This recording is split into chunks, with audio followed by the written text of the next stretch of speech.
Dolphins lost their most lopsided home opener in team history, losing 41-14 to the Bills.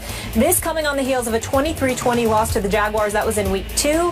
Here is head coach Joe Philbin after the loss. It's the third game of the season. I mean, I wish we were playing better, but we are what we are right now. We're going to take a look at the tape and look into everything we're doing and make decisions that can help us become better quicker. I mean, there's no magic potion. If I had a magic potion, I would have brought it out earlier. Going into the game, we were 5th in the NFL in scoring defense. Obviously, we're not going to be that coming out of the game, and we didn't play very well on defense today whatsoever, and we have to do better. Stephen A., is it time for Philbin to go? Yes, it is. It's not something that I like to say. I'm sure that the man is knowledgeable about the game of football.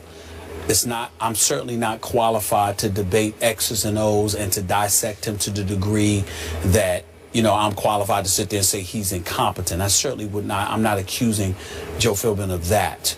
What I'm saying is that he's not inspirational. He doesn't inspire. This team has never been 8-8 under his stewardship. This is his 4th season. He was 7-9 the first year, 8-8 the second year, 8-8 the third year, and now here they are. They have looked bad all 3 games, including their opening victory of the season against the Redskins. I just look at him. They're uninspiring at all. Now, everybody's been pointing the finger at Ndamukong Suh. I see effort. I see him I'm seeing him get double-teamed. I'm seeing him get triple-teamed. I thought Cameron Wake would do a better job playing alongside him on the line. That isn't taking place, and they absolutely positively can't defend against the run because they're ranked 30th in rushing. And Tyrod Taylor and those boys did their thing. But Philbin got out-coached yesterday. Rex Ryan, and they just confused him. They ran the ball when he thought they would pass. When he thought they would pass, they passed the ball when he thought they would run. And Philbin just seems to be anemic, just totally lifeless when it comes to really inspiring these guys to play some daggone football. And that's a very, very big thing in the sport of football. It can't just be about X's and O's. You watch Bill Belichick. He seems to speak these guys' language or get them to speak his. I agree. Philbin doesn't do that. There are some people who are meant to be coordinators. That is Joe Philbin. He needs to go. They need a new head coach, and they don't need to wait until the end of this season. Stephen Ross, who had Warren Buffett in attendance with him when they were down 27-0 in the first half and let the Buffalo Bills pile up 200 yards in the first quarter, he needs to get a new coach quick, fast, and in a hurry. I agree with you. They were also fortunate to virtually steal game 1, week 1 at Washington with a 4th quarter punt return. Remember that? 17-10. I'm going to go to the quarterback too, because I do blame Philbin somewhat for hitching his star and that franchise to Ryan Tannehill. And I've told you since before the draft, I don't love him. I'm not sure he's going to lead you to any promised lands anywhere. Yesterday, his QBR scale 0 to 100 was 12. Tyrod Taylor's was 95. Yes. Now, they ran into a Buffalo buzzsaw that is going to buzz through a lot of people this year, except for the New England Patriots. But in this case, they gave up, that defense, anchored by Suh, gave up 428 yards and 41 points. But meanwhile, Tannehill doesn't help you because he throws 3 interceptions. So first half. Yeah, and you're going to lose. You're going to get blown out at home if you're going to throw 3 first half interceptions in your home opener. The handwriting is all over the stadium wall that it's time for Philbin to go. But I thought it was before this year even started. You did, and the bottom line is this. South Beach and the folks down there in Miami don't want him there. Let's just call it what it is. You got to speak folks' language. You've got to vibe.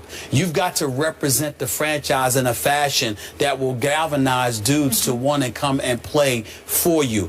And Ndamukong Suh is being double and triple teamed, Skip. I'm not saying he's flawless by any stretch. He only got 3 tackles on the season. I mean, come on now. But the fact of the matter is that he needs some help. And he ain't getting it. No. 7-year playoff drought down there in Miami. You know who really loved this one? Charles Clay and Richie Incognito, I'm sure. Extra sweet for them. Baseball became baseball for the Nats yesterday as Bryce Harper and Jonathan Papelbon got into it. Big deal, no deal. Wow. We'll discuss that next. Improved to 3-0 with a 24-12 win over the Lions. Peyton Manning threw for 324 yards and 2 TDs. It was his 164th career game with multiple touchdown passes. No surprise, that's an NFL record. 2 wins were against playoff teams from last year. Both the Ravens and the Lions were in the playoffs. Skip, did this game end the questions about Peyton Manning? There's been so much speculation about him this season. Stephen A., silly me, I thought those questions got laid to rest back at Kansas City when Peyton, in the last 2 minutes, 27 seconds, led that team 80 yards in 10 plays, including the 19-yarder to Emmanuel Sanders that won the football game against their arch rival in one of the loudest outdoor venues in the world. And yet, it seemed like NBC's storyline all last night was, could this be the end? Could this be the end of Peyton? Obviously, Chris Collinsworth said, that's a bunch of baloney. Well, it sure looked like a bunch of baloney to me last night because clearly Peyton won the power struggle with Gary Kubiak, so they went all shotgun last night. Now they're back to the running game that carried that team. Remember down the stretch last year when Peyton clearly was hurt, starting with that St. Louis game that you've talked about so many times, and then the San Diego game at San Diego. They just ran the heck out of the ball down the stretch, and it carried Peyton through his obvious injuries. Well, now the running game's pretty much disappeared. Now it's all Peyton. 31 out of 42 for 324. I realize it's the Lions, but they just banked another big road win to me. And as Peyton pointed out, it's not the same Lions as last year, but they were in the playoffs. They did lose to my Dallas Cowboys at Jerry World. And the point is, they've beaten Baltimore, even though Baltimore might not be Baltimore. They were a playoff team last year in Kansas City. So they're off to a pretty great start. And Peyton's, look, he looks as effective to me as he has ever looked. I never worried about his arm strength because he never had much to begin with. I don't know what the problem is. He still looks like Peyton Manning to me at age 39. Skip Bayless, I agree with you, but I totally understand why there are question marks about the Denver Broncos. Over the last 3 years under Peyton Manning, they've been in the top 3 in terms of points scored. Last year, they were the #2 ranked offense in all of football, putting up 482 points. This year, over the first 3 games of all the teams right now that are 3-0, they've got the second least amount of points at 74 to the Carolina Panthers. That's number 1. But also, Denver somewhat reminds me of Baltimore. Certainly Flacco is no comparison to Peyton Manning in my opinion, even though they both have the same amount of Super Bowl victories. They do. But the flip side to it is that just like Justin Forsett has lost his game and can't seem to run the football for the Baltimore Ravens, C.J. Anderson ain't doing it for the Denver Broncos. Is that him or the line? Well, it could be the line. It could be the line. But at the end of the day, we have to look.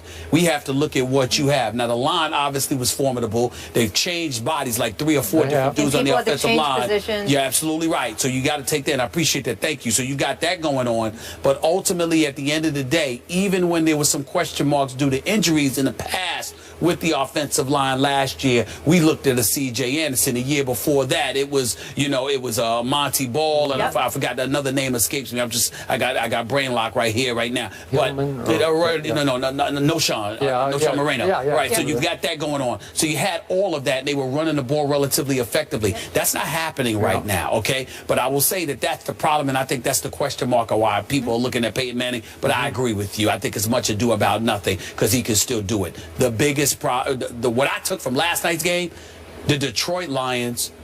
It was a competitive game, 14-12 at one point, and I still wasn't interested, and I couldn't figure out why. And then, bam, it hit me.